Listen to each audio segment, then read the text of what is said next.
Assalamualaikum warahmatullahi wabarakatuh.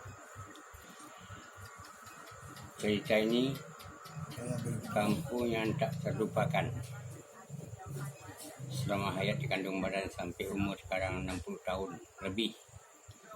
Pertama saya kenal nama saya dulu Abdul Maas Koto. Kampung saya itu sangat sejuk udaranya. Orangnya sangat ramah, lokasinya, tanahnya subur, masyarakatnya ramai, lebih kurang penduduknya di situ tuh 6.000 kakak pun lebih sekarang. Makanya saya nggak puas-puas menceritakan kampung tercinta saya, batasnya Sungai Puar, Lasi. Dalam kampung ini, utama sekali, nenek mamahnya bagus, masyarakatnya bagus. Di situ tempat wisata ataupun surau kami ada di situ namanya Pincuran Salibulan, Pincuran Lurah Tajun, Pincuran Tujuh. Kampungnya namanya Gobah, Tabek Gadang, Urun, Cuman Tiang, Lubuak. Itu luar biasa do sana wak akur sadolahnya. Ini lanjut. Akur, rukun, kemudian Serangku Galah, Kaidia Serangku Gayuang, Sayu Sakato. Aku dan di masyarakat, mudah-mudahan kampung aku akan jaya atau maju. Semua di kampung orang kiri kanan.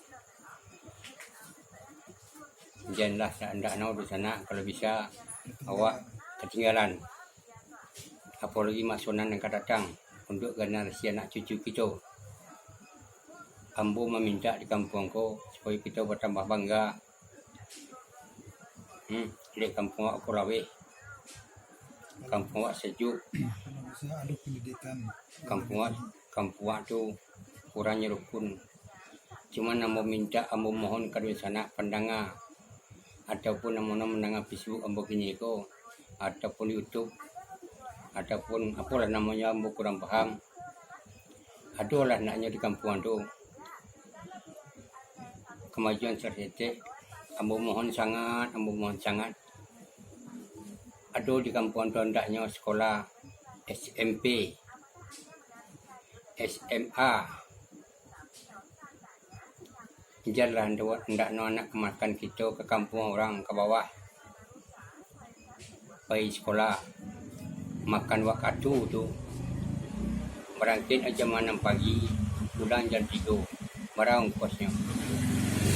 Itu pun kalau orang mampu menyekolahkan anaknya ke Pasir, ke Bertaba, ke Panca, ke Canduang. Kalau tidak, kan sedih awak di sana. Hanya sekedar tamat SD di Gobah, ataupun di Impres, ataupun di Ponggok, ataupun di Simpang Bukit. Nah sedih mana awak?